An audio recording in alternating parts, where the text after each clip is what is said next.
చేసేవారు దేవుని స్తోత్రం. చేయలేకుండా వెనకంజలో ఉన్నట్టుకుంటారు సరే. అది దేవుని సేవ నేనేమి చేయలేకపోతున్నానే. ప్రపంచ మానవాళి రక్షణార్థం కనీసం పూజలు నేను మా తెలుగు వారి రక్షణార్థం నేనేమి ప్రయాసపడలేకపోతున్నానే. సంఘ పరిచర్యలు ఆరాధన కార్యక్రమాలకు సక్రమంగా పాల్గొనలేకపోతున్నానే. అది దాన్ని దైవ చిత్తానుసారంగా దుఃఖపడ్డారు. ఏంటంటే కదా దేవుని సేవలో ఆసక్తి కలిగి ఉంటుంది. దేవుని యొక్క సేవలో ఆసక్తి కలిగి ఉన్నది దైవ చిత్తానుసారమైన దుఃఖం. రక్షణ భారం కలిగి ఉన్నది దైవ చిత్తాను, అది దుఃఖం. అటువంటి దుఃఖము కలిగి ఉండి దుఃఖపడి వారి ధన్యులు వారు వాదార్చబడి ధన్యులు. దుఃఖపడి వారి ధన్యులు వారు వాదార్చ ప్రార్థన చేసుకుని ముందు కొనసాగుతుంటారు. పరమదాసుడు తండ్రి, సర్వశక్తికి ఆధారకర్త, సర్వోన్నతుడ, సర్వశక్తిమంతుడ, మహోన్నతుడ, మహాగరుడ, సర్వాధికారి, వైభవదేవ, నీ బంగారు పాదాల వందనాలు తెలుస్తున్నది. ఆకాశం నుంచి మహాత్మ భూమి నీ పాత్ర వల్లదండి. ఈ పాద సాగించంలో తండ్రి ప్రభా, ఈ పరిశుద్ధ మందిరంలో తండ్రి ప్రభా, ఈ ఆదివారం ప్రార్థన తండ్రి ప్రభా, దీనిలో నిరంతరం ప్రభా నిలబడి పరిశుద్ధ వాక్యం ఇచ్చుండగా తండ్రి, నీవు నాలో ఉండదండి నా పాత్ర తండ్రి ప్రభా, నోటిని బోరగా చేసుకుని తండ్రి ప్రభా, ఆధ్యాత్మిక సందేశం తండ్రి ప్రభా ఈ స్థలంలో ప్రచురణ చేసి ఇప్పుడు వచ్చిన ప్రియులందరినీ పెట్టుకుని నన్ను బలపరచమని, నా వాక్యం తండ్రి ప్రభా ప్రతి ఒక్క హృదయాల్లో తండ్రి పెట్టుకుని నా హృదయంలో భరింపచేయమని, ప్రపంచమని, కనిగ్రహించమని నా గణేశ్వర ప్రార్థన చేస్తున్నా ప్రభా తండ్రి. హల్లెలూయా. దేవుని మహిమ కలుగును గాక. అపోస్తలుడైన పౌలు 2వ కొరింథీయుల పత్రిక 2వ పత్రిక 7వ అధ్యాయం 10వ వచన భాగంలో దైవ చిత్తానుసారమైన దుఃఖము రక్షణార్థమైన మారు మనసు కలుగజేయను. ఈ మారు మనసు దుఃఖమును, హల్లెలూయా, ఈ మారు మనసు అంట దుఃఖమునే పుట్టింది. ఎందుకంటే పరిచయం చేస్తే ఇష్టపడి చేస్తాం కాబట్టి అది మనకి బాధ అనిపించింది, సంతోషం అనిపిస్తుంది. దేవుని సేవ ఇష్టపడి చేసిన మనకి అది సంతోషం అనిపిస్తుంది కాబట్టి అది దుఃఖం మనకు పుట్టింది. ఒకవేళ మన పనిలో మన డ్యూటీలో అలసిపోయే వల్ల శరీర బడగల వల్ల మనం అలసిపోయి ఏమైనా దుఃఖపడతామో, ఏంటి నాకు ఎంత డ్యూటీ ఏంటి 16 గంటల డ్యూటీ ఇవ్వాలి మా ఎయిర్పోర్ట్ ఎమర్జెన్సీ ప్లేట్లు రాత్రి పగలు స్టాఫ్ అందరినీ అసైన్ చేస్తారు డ్యూటీలో. ఆఫీస్ స్టాఫ్ లేదు, ఆ స్టాఫ్ లేదు, ఈ స్టాఫ్ లేదు. దేవుడి కృప వల్ల దేవుడు నన్ను తప్పించాడు. హల్లెలూయా. దేవుడు మహిమ కలుగును గాక. వాళ్ళు ఇప్పుడు అంటున్నారు ఏంటంటే 8 గంటల డ్యూటీ చాలా సంతోషంగా ఉండేవారు. రంజాన్లో 5 గంటల డ్యూటీ అది చేసాం, ఇప్పుడు అయితే 14 గంటల 16 గంటల డ్యూటీ చేస్తాం అంటే అది బాధ అనిపిస్తుంది. అయితే పరిచర్యలో రాత్రి పగలు ప్రయాసపడినప్పుడు అది దుఃఖం అనిపించదు, సంతోషం అనిపించదు. ఎందుకంటే అది లోక కళ్యాణానికి నశించిపోయిన ఆత్మకి భారం కలిగి దేవుని పరిచర్యలో మన ముందుకు కొనసాగినప్పుడు మనకి దుఃఖం అనిపించింది. ముందు చదువుతుంది అది చదవండి. అయితే లోక సంబంధమైన దుఃఖము మరణమును కలగజేయును. అది మీరు దేవుని చిత్త ప్రకారము పొందిన ఈ దుఃఖము అమ్మా ఓకే దోష నివారణకై ప్రతివాదమును ఎట్టి ఆగ్రహమును ఎట్టి భయమును ఎట్టి అభిలాషను ఎట్టి ఆసక్తిని ఎట్టి ప్రతిదండనను మీలో పుట్టించునో చూడుడి. ఎట్టి ప్రతిదండను. ఈ లోకానుసారం దుఃఖం అంటే పరిమాణం ఉన్నాం. మన మనసు పైన వాటిని వెతకదు తప్ప మనల్ని వెతకూడదు. మనం రాజకీయ యాదవ సమూహం పిల్లలు. ఈ లోకంతో స్నేహము దేవునితో వైరము. మన స్నేహము దేవునితో కలిగి ఉంటే ఈ పరిచయంలో మనకి ఎంత కష్టపడ్డా అది దుఃఖం అనిపించింది. హల్లెలూయా. దేవుని మహిమ కలుగును గాక. నీవు రెడీ అయిపోతుంది కదా చెప్పండి. హల్లెలూయా. దేవుని స్తోత్రం పిల్లలు. అయితే పిల్లలు మనం ఈ లోక చిత్తానుసారమైన దుఃఖం మనం కలిగి ఉండదు పిల్లలు. ఈ లోకానుసారమైన దుఃఖం మనకి లోకానుసారమైన దుఃఖం ఏంటి? నేత్రాస, శరీరాస, జీవపుడము, అది కావాలి ఇది కావాలి, ఏమి తిందుమో ఏమి తాగుదమో ఇవే కదా. ఏమి సంపాదించుకుందామో ఏమి కూడబెట్టుకుందామో ఇది దాని గురించి మనం ప్రయాసపడుతున్నాం. దొరకపోతే చాలా దుఃఖం, పొందుకునేప్పుడు చాలా దుఃఖం. కొంచెం దుఃఖపడితే సరిపోద్దా?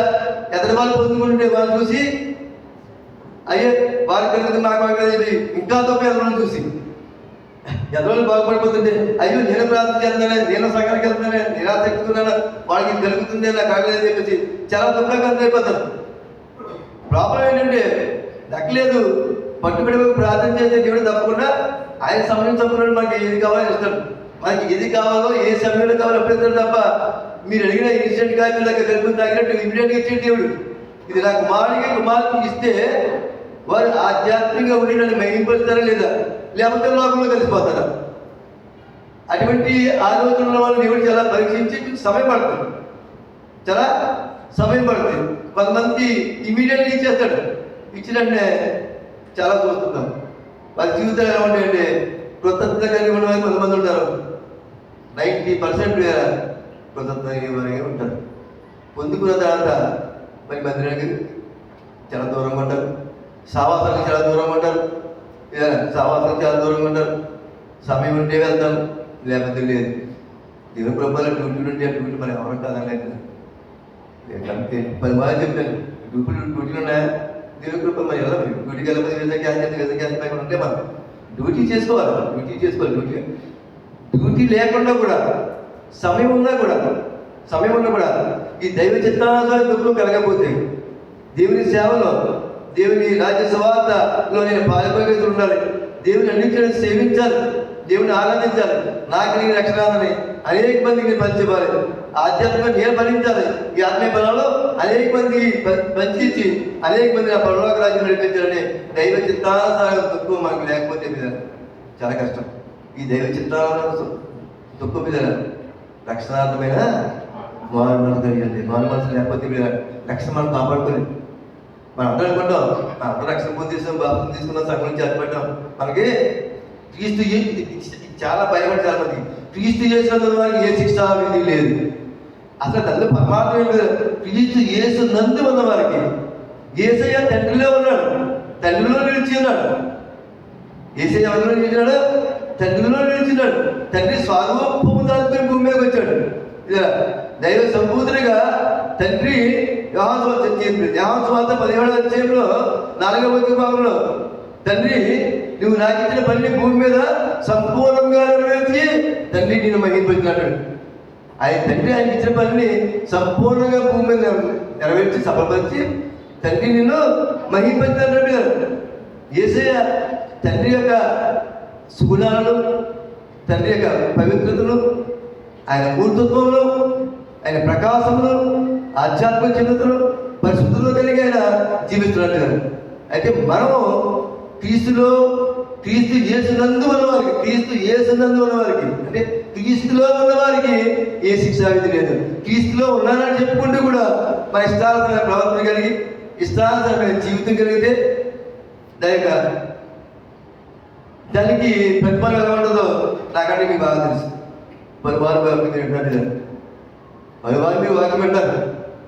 క్రీస్తు యేసులో ఉన్నానని చెప్పుకుంటూ, క్రైస్తులని చెప్పుకుంటూ కూడా లేదా మనం ఎప్పుడైనా పాపములు ఉండుంటే, మన చేయడం ద్వేషం కలిగి ఉంటే, లేదా ఎదరికి ఇంకా హాని చేసే స్వభావం కలిగి ఉంటే, పరిశుద్ధాత్మ శక్తిని మనం ఆశ్రయించుకున్న మన ఇష్టానుసారం లోకానుసారమైన చిత్తము కలిగి, లోకానుసార దుఃఖం కలిగి ఈ లోకస్తులను మనం లోకంలో తెలిసిపోతే మీద వారికి మనకి తేడా ఉండదు మీద.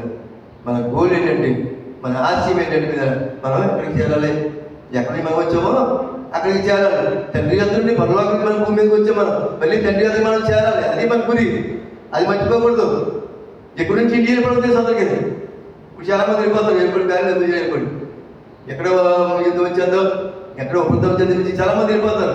60,000 అయినా సరే బొంబాయికి న్యూఢిల్లీకి పూణేకి టికెట్ కొనుక్కి వెళ్ళిపోతారు. మీరు 60,000 ఇండియన్ రూపీస్ అండి వరమే వెళ్ళిపోతారు. మంచిదే, కుటుంబం చేయడం మంచిదే. నేను అలా అనుకున్నాను. మా వాళ్ళు ఉండిపోయి 27 తారీఖు ఉండిపోయి ట్రీట్మెంట్ తీసుకున్నారంటే కుటుంబం అక్కడ ఉంది, అందరూ కలిసి చదువుతారంటే బెటర్. ప్రభు చెప్తుంది అందరూ సరే ప్రభులో నిద్రించే మంచిది. అంతే కదా బాధ. కుటుంబంతో ఉండాలని, సంఘంతో ఉండాలని, ఆధ్యాత్మిక కుటుంబంతో సంఘంతో ఉండాలని, కుటుంబంతో ఉండాలని ఆశ్రమం కలిపి అది దైవ చిత్తానుసార దుఃఖం అంటే కదా. ఎప్పుడు కూడా ఈ దుఃఖం మనం కలిగి ఉంటారు. ఈ దుఃఖము కలిగి ఉన్నప్పుడు మనం వాక్యం మనం తొలగిపోలేదు. రక్షణార్థం మారు మనసు కలిగి ఉంటాం. మారు మనసు తగిన ఫలాలను ఫలించాలి. మనకిచ్చే దేవుడి రక్షణ అనిత్యము మనం కాపాడుకుంటూ ముందు కొనసాగలేదు. ఎంతో దుఃఖము పొందితివా నా కొరకై, ఎంతో దుఃఖము పొందితివా, ఎంతో దుఃఖము నీకు, ఎంతో చింతయు నీకు, ఎంతో దుఃఖము నీకు, ఎంతో చింతయు నీకు, ఎంతో దుఃఖము పొందితివా యేసు నా కొరకై, ఎంతో దుఃఖము. ఎంత దుఃఖమైనా, ఎంత బాధైనా, ఎంత శ్రమలైనా, ఎన్ని హింసలైనా మన కోసం ఆయన భరించేట్టు. మన సంఘం విషయంలో ఎవరో మాటంటే వచ్చుకోరు, మెట్టికి నేను కూడా చెప్పి నేను కూడా అవమానంగా ఫీల్ అవుతాను. ఎందుకంటే నేను ఏడాది చేస్తున్న ఫీల్ అవుతాను, ఏడాది చేస్తున్న ఫీల్ అవుతాను. అంటే మన స్థితిగతి మారాలి. స్థితిగతి మారితేనే మన పరిస్థితిగా మారుతుంది.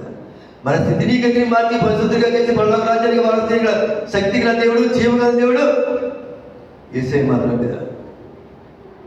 ఆయన కలిగిన దుఃఖం, నశించిపోయే ఆత్మ కోసం ఆయన కలిగిన దుఃఖం మీద ఎంత దుఃఖం అంటే ఎంతో దుఃఖం పొందుతుంది, ఎంతో వేదన పొందాడు. శిలువలో వేలాడుతూ ఆఖరి చివరి పొట్టి వాడితో రక్తాన్ని చిందించింది. శిలువలో మరణించి 3వ దినం పునరుద్ధరణగా కూడా పరలోకం దగ్గర తండ్రి పక్కన కూర్చున్న యేసయ్య మనకు రక్షణ అనుగ్రహించాడు. ఆ రక్షణ విధానం మనం పగొట్టుకుంటే విధానం జ్ఞానం కాదు, అది వివేకంగా భూమి మనం నిలిచిపోతుంది. అది గుర్తులే కదా. సంఘానికి వస్తున్న దేవుని భయం కలుగుతుంది, సావాసం వస్తున్న దేవుని భయం కలుగుతుంది. ఆయన నిలిచి చెప్పుకున్నాం, దేవుని భయం కలుగుతుంది. నిలిచి ఉన్నావు ఏదో నీకు మటుకు నీకు తెలుసు, నా మటుకు నాకు తెలుసు. ప్రభు అన్న, సంఘం అన్న, సామస్య అన్న, దేవుళ్ళు మనం ఎలా జీవిస్తున్నామో ఎంతమంది మనం చెప్పట్లేదు కదా. ఎవరు బాధలు లేరు. మన స్థితి మనకు తెలుసు. ఏ స్థితిలో మనం ఉన్నాం మనకు తెలుసు. మన స్థితిని గతిని మార్చి పరిశుద్ధంగా మార్చిన దేవుడు మన కోసం తిప్పించి అనిత్యం మన సంతోషం కోసం అహర్నిశలో ఆయన పన్నులు, మన పెద్దలు పన్నులు ఒత్తులు చేస్తున్నట్ట, పన్నులు బాగా వెడల్పు చేసుకుని మన వైపు తేరి చూస్తుంటాడు.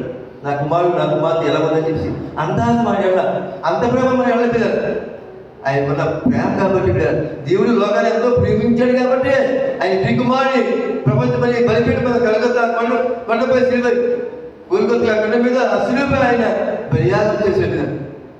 అంత ప్రేమ దేవుడు లేకపోతే ఎంతో ప్రేమించాడు. కాగా తన అద్వితీయ కుమారుని ప్రతి వారు నశింపానికి జీవం పొందినట్లు ఆయన మనకి అనుగ్రహించాడు. ఈ రక్షణ అందరికీ మననే ఆయన హృదయవార్త.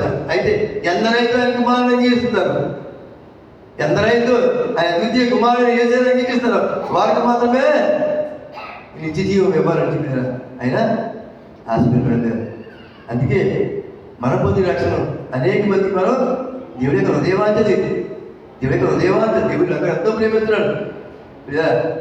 అన్యులని కానీ, హైందువులని కానీ, ఇష్టమే ఏ భేదం లేదు. అందరికీ ఆయన సమానమే. ఆయన పుట్టించే వర్షము, సూర్యచంద్ర నక్షత్రాలు, అల్లుడియా దేవుడు మహిమ కలుగుగా వెళ్ళి కూడా సమానంగా ఏ భేదం అందరికీ సమానంగా దేవుడు అనుగ్రహిస్తున్నాడు. అల్లుడియా చాలా మంది పుట్టినట్టు ఉండవుతుంది, గుర్తు లేదు.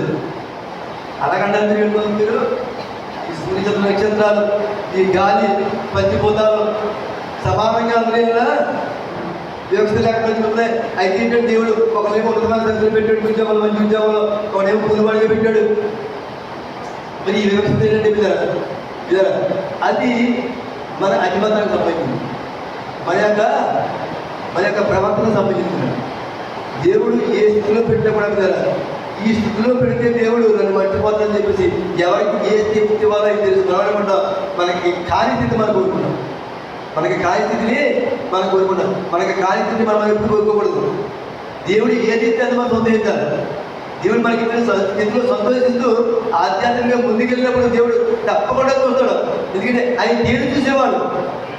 హల్లెలూయా. ఆయన నిదానించి తేరు చూసేవాడు. హల్లెలూయా. ఎలాగా చిలకమాడు దెబ్బ మీద వస్తుంటే తండ్రి ఎక్కడి నుంచి చూసాడు? ఆ వస్త్రాలేంటి, ఆ మురికేంటి, ఆ జట్టు ఏంటి, చిప్పుడు జట్టు ఏంటి, అంత దౌర్భాగ్య స్థితిలో వస్తుంటే కన్న తండ్రి కుమారుడు నిజాన్ని చూశాడు, కబులించుకున్నాడు, ముందు పెట్టుకున్నాడు కదా. హల్లెలూయా. మనం చూసే దేవుడు కదా, మన దేవుడు చూసే దేవుడు, మన దేవుడు మాట్లాడే దేవుడు, మన దేవుడు దర్శించే దేవుడు, మన చిత్రులు యావత్తు పాప సంబంధం మన దేవుడు కదా. అటువంటి దేవుడి కలిగి మన జీవితాలు దాన్ని మేము దేవుని అమ్మ ఇవ్వగలను కాక ఎప్పుడు పడుకున్నా ఈ రక్షణార్థమైన మారు మనసు మనం కలిగి ఉన్నాం. దేవుని ఇవ్వగలను కాక దేవుడితో దుఃఖపడి వారు ధన్యులు, మత్తయి 5:5 4 వారు వదార్చబడుదురు. హల్లెలూయా. యోహాను సువార్త 16:20-27 భాగంలో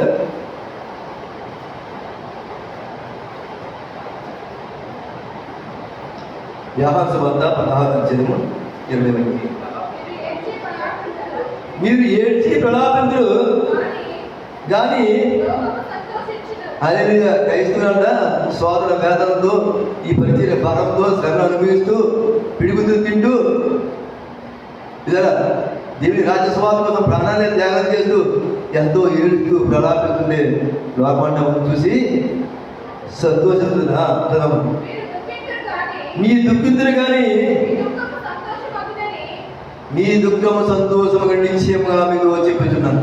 మనం దుఃఖిస్తాం కదా, ఈ దుఃఖము కొంతమందికి కదా, ఈ దుఃఖము కొంతమందికి అయ్యేసాను గారు ఇదారా అందరికి శుభోచితున్నారు, ఓసన్న మినిస్ట్రీస్. మొన్న ఆశ్చర్యం ఏంటంటే రెండు ఆందోళన క్రితం ఇక్కడ రాకముందు నాకు ఆదికి బాగా వెళ్ళలేకపోయారు. గుంటూరులో గుడాల పండుగ, సుఖోది దశలో గురాల పండుగ.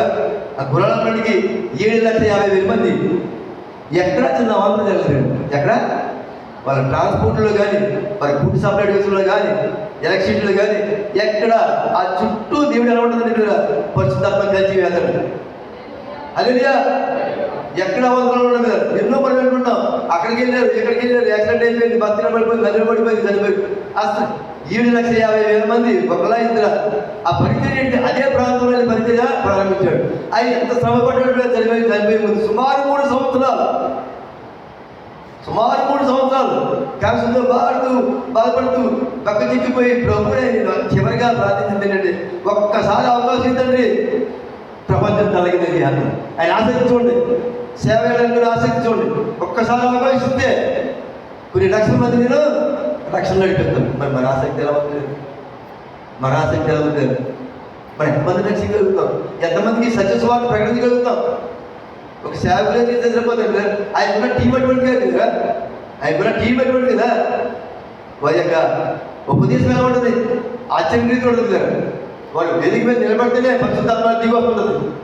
అటువంటి గొప్ప సేవకులు కదా. చాలాసార్లు చెప్తున్నారు బిఎల్ పరమేశ్వర్ గారు, అమెరికాకి తెలిసి ఆయన పరిచర్య, ఐపీసీ సంఘ వ్యవస్థాపకుడు, ఆయన అద్భుతమైన పరిచర్య. ఈరోజు రాక్ చర్చ్ హైదరాబాద్లో కానీ, మన్నా సంఘాలు కానీ, పెంచుకోస్ సంఘాలు కానీ, కొన్ని వేల సంఘాలు అనేక మందిని రక్షణ నడిపించారు. మంచి ఉద్యమం క్రైస్తవ సమాజంలోని ఆంధ్ర తెలంగాణ రాష్ట్రంలో ఉద్యమం ఏమి కదా. చివరి దేశంలో 5 సంవత్సరాలు కలుస్తున్నారు. ఎంతో వేదన. మరణ శ్రేణి మీద కూడా పడక మీద ముందు కూడా రక్షణార్థమే వాళ్ళ కుమారుని బలపరిచి సంఘాలను బలపరుస్తూ ఉపదేశం మార్గిస్తూ ఈ ఉపదేశం మీ సంఘంలో బోధించండి, ఈ వాక్యం మీరు బోధించండి, ఇలా నడవని చెప్పండి. ఆసక్తి ఆయన పరిచయం విషయంలో ఇలా అబద్ధపోలాడు. ఆసక్తి నన్ను భక్షించుతున్నారు. మనకి ఆ ఉదయం ఉండాలి కదా. ఎంత చూసినా వాడి మీద వేయడం మన వద్దు. వస్తారు మన కొద్ది ఎంతకాలం భూమి మనకి తెలియదు కదా. ఎవరైనా చేస్తారా సంతోషిద్దాం, మనకంటే బాగా పరిచయం చేస్తారా సంతోషిద్దాం, మనకంటే వాక్యం బాగా చెప్తున్నారా సంతోషిద్దాం, ప్రోత్సహిద్దాం, మనకంటే పాట బాగా పాడుతున్నారా ప్రోత్సహిద్దాం. సంఘం ఒక కుటుంబము, కుటుంబం ఆధ్యాత్మికంగా పడితే ప్రభు దృష్టికి అంగీకారంగా ఉంటుంది. ప్రభు రాకపోతే మనం కూడా ఆ పరలోక రాజ్యంలో నిత్యము ఆ నిత్యత్వంలో మనం సంతోషిస్తాం. హల్లెలూయా. అక్కడ ఆకలి దుఃఖులు ఉండవే, అక్కడ దుఃఖం అసలే ఉండదే. సూర్యచంద్ర నక్షత్రం ఉండవు కదా. యేసయ్య ముఖ కాంతే నిత్యం అక్కడ ప్రకాశించున్నాడు. మంచి మాట పాడాడు మల్లబద్ద దుబ్బు గారు. వారు ఎవరైనా ఒక మంచి అయితే మెచ్చుకోవడం నాకు చాలా ఇష్టం. అవి చదువుకున్నాడండి, తిరిగాడండి. ఆయన పాటలు రాస్తే ఆధ్యాత్మిక చింత కలిగేస్తాడు. ఆ ప్రాస, ఆ యాస తెలుగులో వచ్చారన్న ఆ పదజాలము అది అనుకుంటాం. మహాకవి ఆచార్య ఆచార్య రాశాడు ఈ పాటలు అనుకుంటాం. అటువంటి జ్ఞానాన్ని దేవుడు ఇచ్చడానికి ఒక్కొక్కరికి దేవుడు ఇచ్చిన గిఫ్ట్ అనిపించారు వరమది.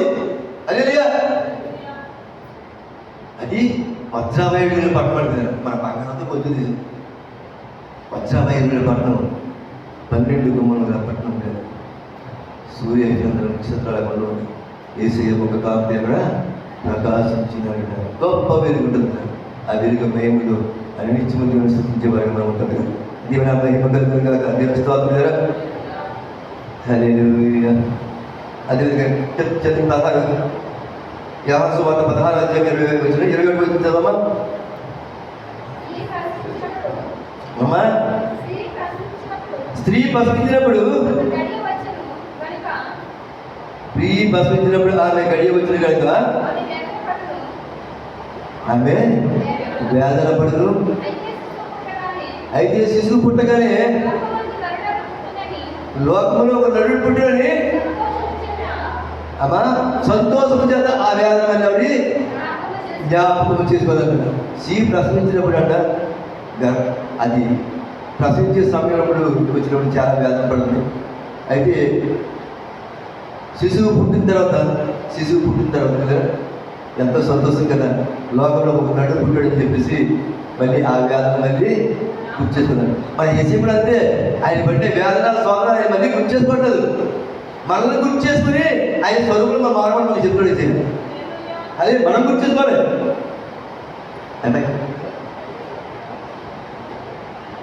అదే అది మనం గుర్తు చేసుకోవాలి.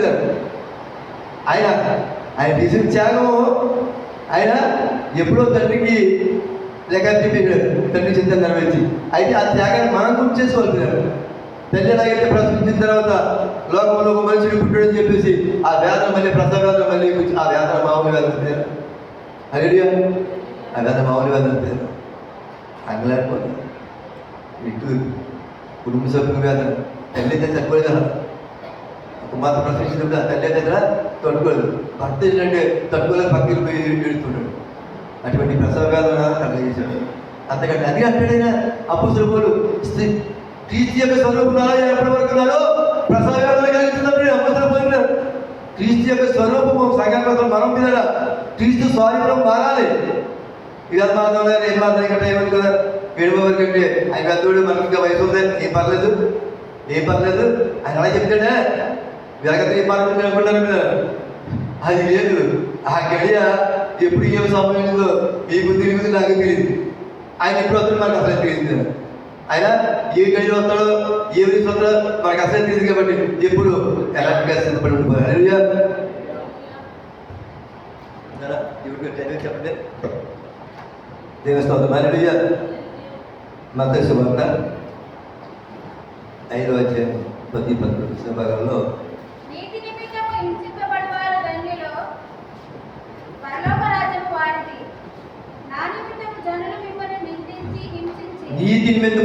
వారు ధన్యులు, పరలోక రాజ్యము. దీని నిమిత్తం నీతి నిమిత్తము మనం నీతిగా మనం బతికి ఉద్దేశిస్తే, యథార్థంగా బతికి ఉద్దేశించి యథార్థంగా దేవుని సేవ చేయాలంటే మనం హింసలకు గురి కావాల్సిందే. హింసలు పొందట్లేదంటే మన పరిచర్య అది పరిచర్య. అవమానం మనకు కలగట్లేదంటే, మనల్ని ఎవరు దూషించట్లేదంటే అది ఆ పరిచర్య ఎలా ఉందో మన గురించి అర్థమైపోతుంది. అబ్బా నీతి నిమిత్తం హింసించేవాడు వారు ధన్యులు, వారు పరలోక రాజ్యము వారిది. దేవుని పరిచర్యలో మనం హింసించబడాలి. ఎంత కష్టమైనా ఎంత నష్టమైనా పరిచర్యను వదిలిపెట్టకుండా ముందుకు వెళ్ళాలి కదా. అలాగా పరిచర్యలో మనం ఆయన నీతిని మనం ప్రచురణ చేయట్లో, ఆయన రక్షణ సువార్తను ప్రచురణ చేయట్లో మనం హింసించబడితే మనం ధన్యులమే. హల్లెలూయా. దేవుని మహిమ కలుగుగాక. నా నిమిత్తము జనులు మేము నిందించి అబద్ధముగా చెడ్డమాట పలుకడం వల్ల మీరు ధన్యులు.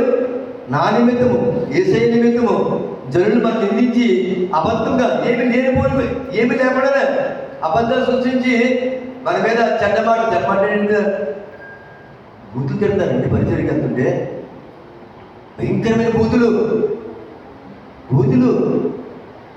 వస్త్రాలు చింపేస్తారే, మొక్కకు గుద్దేస్తారే, బైబిల్ కాల్ చేస్తారే మీద అబద్ధంగా అంత దుర్మార్గం వాళ్ళు. పాల్గొంది. మనం అయినా కూడా మనం సహించుకుంటుంది కదా. నా నిమిత్తము జనులు మిమ్మల్ని నిందించి అబద్ధముగా చెడ్డమాడపడినప్పుడల్లా మీరు ధన్యులు, సంతోషించి ఆనందించండి, పరలోకమందు మీ ఫలము అధికమగును. అలాగనే పూర్వమున ప్రవక్తకి అలాగే చేశాడు కదా. ఎంతో మంది అలాగే హింసించాడు, ఎంతో మంది ప్రవక్తలు చేశారు, అందరిని అలాగే హింసించాడు కదా. అయితే చివరికి ఆయన ప్రియకుమారుడే భూమి మీదకి మన కన్నదండ్రి పడిపోయారు. ఆయన హింసించే పేరు కదా, స్వజనులే తీర వైపు కలుగుగాక. ఎప్పుడు కూడా తీర నీతి కార్యం చేస్తున్నప్పుడు ఎవరు ఏమనుకున్నా లక్ష్య పెట్టదు. ఎవరు ఒకవేళ అబద్ధంగా మాట్లాడి మీ మీద ఎందుకున్నా లక్ష్య పెట్టదు. మన గురి యేసు వైపు ఉంటే మనం దీన్ని లక్ష్య పెట్టదు. నా దేవుడు చూస్తున్నాడే నా ముందుకు వెళ్ళిపోదు తప్ప, నా పరిచయం నా దేవుడు చూస్తున్నాడు, నా స్థితిగతులు నా దేవుడికి తెలుసు, నా యథార్థం నా దేవుడికి తెలుసు, నా నీతి నా దేవుడికి తెలుసు అని చెప్పేసి ఆయన ముందు పెట్టి మనం వెళ్ళిపోదు తప్ప, లోకం వైపు చూస్తే మనం పడిపోతాం. లోకం వైపు చూస్తే మనం పడిపోతాం. దేవుని వైపు కలిగినాక అపోస్తలుడు పౌలు ఎఫెసీయులకు రాసిన పత్రిక, అద్భుతమైన మాట. ఈ మాట నాకు చాలా ఇష్టం. అపోస్తలుడు పౌలు ఎఫెసీయులకు పత్రిక 1వ అధ్యాయం 6వ వచనం భాగం. అమ్మా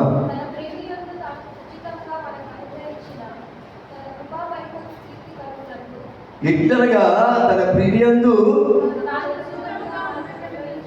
తాను ఉచితముగా, ప్రియములు ఆయన ప్రియకుమారుడు యేసయ్య, ఇట్లనగా తన ప్రియయందు ఉచితముగా మనకు అనుగ్రహించిన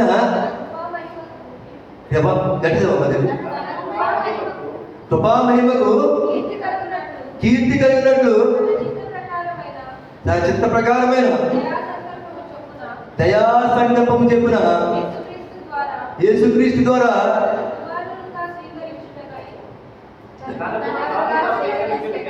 తన కుమారుగా స్వీకరించడానికి మనల్ని ముందుగా తన కోసము నిర్ణయించుకుని మనము తన యందు పరిశుద్ధులమును ఉండవలనని, అది నాకు కావాల్సిన ఈ మాట. జగతి పునాది వేయబడక ముందే ప్రేమ చేత ఆయన క్రీస్తులో మనల్ని ఏర్పరచుకున్నాడు. మనం ఇప్పుడు ఏర్పరచుకోవడం వల్ల కాదు. మీరు ఏదో దాన్ని ఏమంటుంటే యాక్సిడెంట్కి ఇక్కడికి వచ్చాడు, మీరు యాక్సిడెంట్కి మీరు వచ్చారు అక్కడ నుంచి ఇండియా ఇక్కడికి వచ్చేది. ఆయన ప్రణాళికలో మీరు ఉన్నారు కాబట్టి ఇక్కడికి వచ్చారు.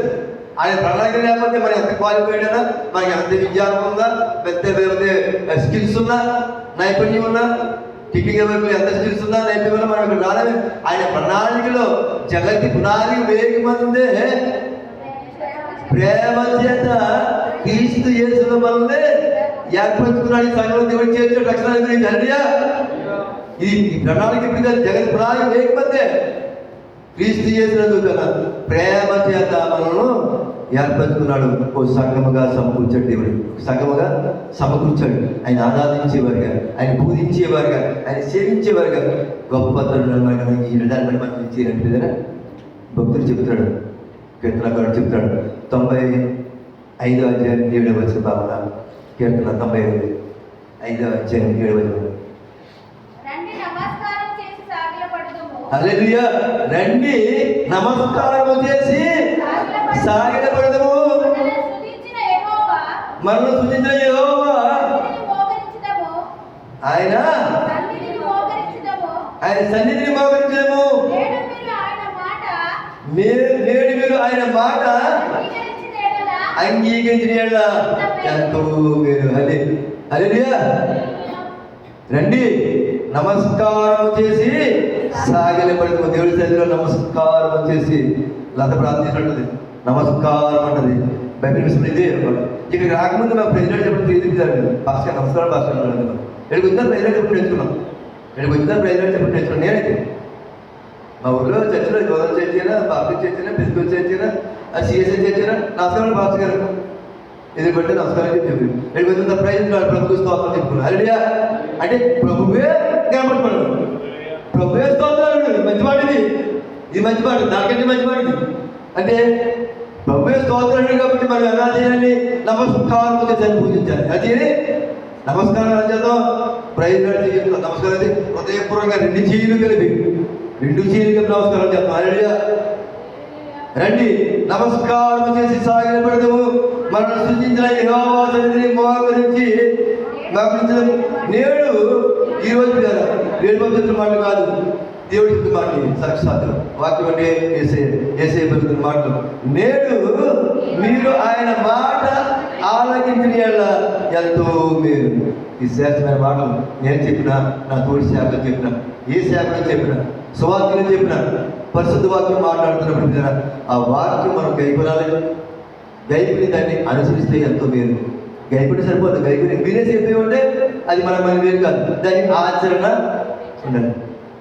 మనస వాంఛ కర్మ దగ్గర శుద్ధి కానీ మనం అంగీకరించాల మాటలు హృదయంలో తిరుపతి మహిమకరంగా.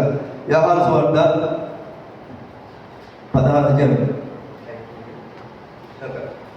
16వ అధ్యాయము 33వ భాగం. హల్లెలూయా. నా యందు సమాధానము కలిగినట్టు ఈ మాటలు చెప్పుచున్నాను. లోకములో మీకు శ్రమ కలుగును, ఆయనను ధైర్యము తెచ్చుకొనుడి, నేను హల్లెలూయా యేసు చెప్పిన మాటలు. మీకు సమాధానం కలిగినట్టు ఈ మాటలు మీకు చెప్తున్నాను. లోకములో మీకు శ్రమ కలుగును, రైతులు తప్పని శ్రమ కలుగుతుంది, అయినప్పుడు మీరు ధైర్యం తెచ్చుకోండి, నేను లోకాన్ని చేయించు. అందుకే అంటాడు ఇలా సమస్త జ్ఞానం ఇచ్చిన దేవుని సమాధానం యేసుక్రీస్తు మూలముగా, సమస్త జ్ఞానం ఇచ్చిన దేవుని సమాధానం యేసుక్రీస్తు మూలముగా నీ హృదయం తలంపులకు తోడైగాక.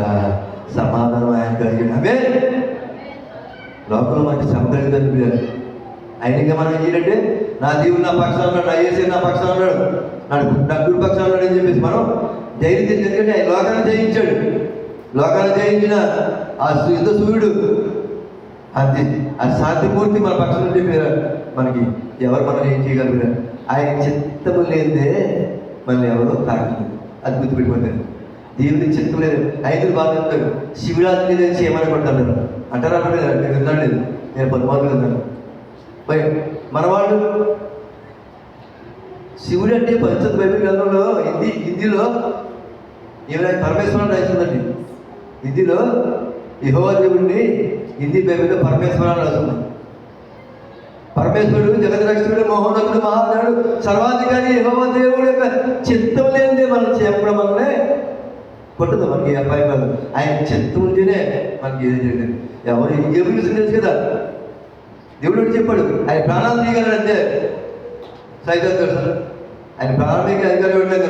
ఏమైనా చెయ్యి, అతను బాగా ఆస్తి కలుగుతున్నాడు కాబట్టి కుమారుడు కుమార్తెలు 7 కుమారులు 7 కుమారులు 3 కుమార్తెలు. అయ్యో పశువుల మంద, అయ్యో ధనము, మంచి ధనికుడు. అతనికి అన్ని కలగజేశాడు కాబట్టి నేను పూజిస్తున్నాడు, నేను ఆరాధిస్తున్నాడు. రాత్రి సేవ చెప్పారు కదా, కుమారుడు ఒకవేళ దేవుడి యెహోవా ఉదయంలో పాపం చేసేవారేమని, హృదయంలో పాపం చేస్తాడని చెప్పేసి దేవుడి వారి కోసం అనుగ్రహము కలిగించేవాడు. అటువంటి అంటాడు, నువ్వు అన్ని కలగజేశావు కాబట్టి, సంతానం ఇచ్చావు, ఆస్తి ఇచ్చావు, ఐశ్వర్యం ఇచ్చావు కాబట్టి నీ ఎందుకు వైభవంగా ఉన్నాడు, నీ పూజించండి ఆడుతున్నాడు. ఆయన్ని తొలగించి ఒకసారి ఆరోగ్యం ఇచ్చామంటే అన్నీ తీరని దేవుడు అధికారించాడు గొప్ప ప్రాణం మీద అధికారం. నా ప్రాణం మీద నీ ప్రాణం మీద నీవు అధికారం. అబ్బాది శ్రమలు కలిగితే సమానుభావం వెళ్ళవలసింది కదా. శ్రమలు కలుగుతున్నాయంటే శ్రమలు కాదు, ఇది సుజల పాడుతున్నాం మహిమ కిరణాలు. హల్లెలూయా. ఈ రేపులో ఈ శ్రమలు కాదు, ఇది మహిమ కిరణాలు. మన కోసం మనం చేసే శ్రమలు పడ్డాడు. ఆ శ్రమలు పడటం వల్ల ఆ మహిమ కిరణాలు, ఆ తేజస్సు మనం ఉదయించి మనము ప్రభు స్వారూపం మన పక్కన ఉన్నామంటే మహిమ కలుగుగా మీకు కూర్చోలేరా? అయితే పిల్లరా మనం కొన్ని విషయాలు ప్రాముఖ్యమైన విషయాలు 2 మంచి భాగం మనం చూసి మనం ముగించేస్తుంది కదా. ప్రభువు ఎలా చేసిన మనకు అనిపించే ఈ రక్షణ బట్టి, ఈ ఆనందాన్ని బట్టి అన్నించి కూడా ఈ రక్షణ మనం కోల్పోకుండా దేవుళ్ళు సంతోషిస్తూ కదా వాక్సానుసారం జీవించాలంటే కీర్తనలు గ్రంథం కదా 147 అధ్యాయం 10వ భాగం. కీర్తనకారుడు నీవు నా దేవుడు, నీ చిత్తానుసారం ప్రవర్తించిన నాకు నేర్పుము. దయగల నీ ఆత్మ సమభూములను నన్ను నడిపించును. నీవు దేవుడు, యెహోవా నువ్వు పరిశుద్ధుడు, నీ చిత్తానుసారము నడుచుట ప్రవర్తించుట నాకు నేర్పుము. దయగల నీ ఆత్మ సమభూమి మీద నన్ను నడిపించును. ఎత్తు పల్లాలను కూడా దాన్ని సమముగా చేసి ఆయన ఆత్మ మనం నడిపిస్తుంది. అందుకే సత్యస్వరూప పరిశుద్ధాత్మ మీ మీదకి వచ్చిన మీరు సర్వసత్యంలోకి నడిపింపని చెప్పి చేసే చెప్తున్నారు. యెహోవా నువ్వు నా దేవుడు, నా కన్నతండ్రు, నువ్వు నా కన్నతండ్రు. ప్రవర్తనగా నీదే దేవుడు, నీ చిత్తానుసారము ప్రవర్తించు. ఆయన చిత్తానుసారం మన చిత్తానుసారం మన మన మన మన మన ఆలోచన మన చిత్తగా నెరవేరాడు, నా మాట నెరవేరాడు. మనకు ఎలా ఉంటాయి మానవుడు కదా. ఎప్పుడు చెప్తుంది వాక్యం మీరుగా నేరుగా అంటున్నారు. నా మాకు కొలత మీకు కొలతే కాదు, మాకు ఎక్కువ కొలత. మా నెత్తి మీద నిప్పులు కొంపడి వాక్యం వాగ్దానాలు మేము జీవించకపోతే విశ్వాసం నీకు కొంచెం ఇవాళ కాబట్టి మాట్లాడగలిగే శాఖలు కానీ లేదు, శాఖలు కానీ లేదు. అక్కడిగా శాఖలో ఖచ్చితంగా నిలబడబడుతుంది. దాని నుంచి చాలా కాలం అభిషేకం పొందాలంటే నేను అధ్యక్షుడి కార్యక్రమం నడిపించాను, వ్యవస్థ నడిపించాను. శాఖుడిగా నేను అవ్వాలని ఇప్పుడు కోరుకోలేదు. అయితే దేవుడు మహాకృపలు ఆయన అనాది సంకల్పం చేయమన్నా ఆయన క్రీస్తు చేసిన ప్రేమలో ఒక సేవకుడిగా నన్ను నా తోడు సేవకుడిని నిలబెట్టి నమ్మకి మహిమగా సామెతల గ్రంథం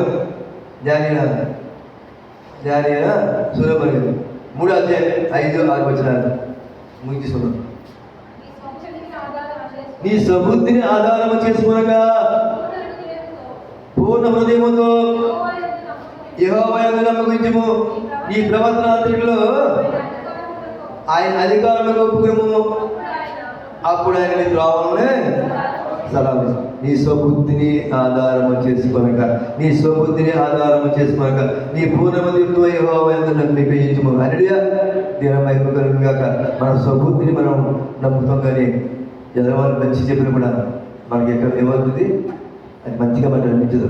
అరే సహోదరుడు చెప్పాడు, అది ఎంతవరకు మంచిదో కనీసం ప్రార్థనలో పెట్టైనా మనం కనిపెడతాం. ఎవరు అనుకుంటారు మనకి కలిగితే మనకి చెప్పిందే కాదు అని చెప్పేసి మన స్వబుద్ధిని ఆధారం చేసి మనకి పనులు కాదు. అలా కాదు, యెహోవా యందు నమ్మికయించి ప్రార్థించి మనం తీసుకున్న నిర్ణయము కరెక్టా కాదని చెప్పేసి పలుమార్లు ఆలోచన చేసి మనం పనికి ఉపక్రమించాలి. దేవుని మహిమ కలుగును గాక. దేవుని స్తోత్రం. హల్లెలూయా.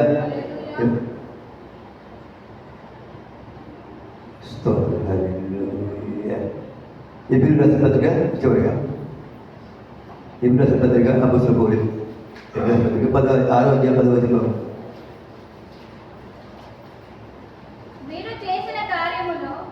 పిల్లరా, ఇది రూఢిగా మీకు చెప్తున్నా. మీరు మనము దేవుని సేవా పరిచర్యలు మనం ఏం చేసినా, మంచినీళ్ళు ఇచ్చినా, మంచినీళ్ళు సంఘానికి తెచ్చినా, ఆహారం సదుపాయం, ఆలయాన్ని శుద్ధీకరణ చేసిన, సౌండ్ సిస్టమ్ అయినా, ఆర్కెస్ట్రా అయినా, ఈ కార్పెట్ వేసినా, కుర్చీలు వేసినా, మనం చేసిన కార్యాలు ఆయన మర్చిపోవడానికి అన్యాయస్తుడు కాదు. చదవమని మీరు చేసిన కార్యములు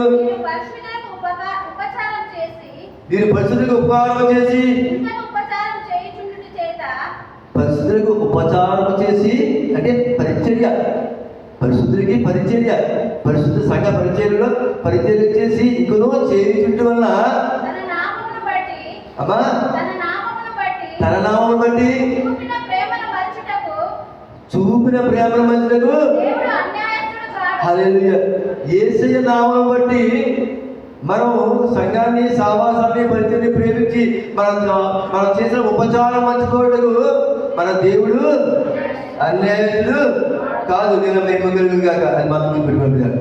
ఎప్పుడు కూడా మన పరిచర్యలు చేస్తున్నామంటే మన దేవుడు అన్యాయుడు కాదు. ప్రతిదీ లెక్క పెట్టుకుంటాడు. మనం పరిచర్య చేస్తున్నామంటే, నిజమైన పరిచర్య చేస్తున్నామంటే పరలోక రాజ్యంలో మనం ధనము సిద్ధపరచబడి రక్షణార్థమైన వారి మనసు దేవి చిత్తానుసరమైన వారి మనసు రక్షణార్థమైన వారి మనసును కలిగజేయండి. దైవీ చిత్తానుసరమైన దుఃఖము రక్షణార్థమైన వారి మనసును కలిగజేయండి.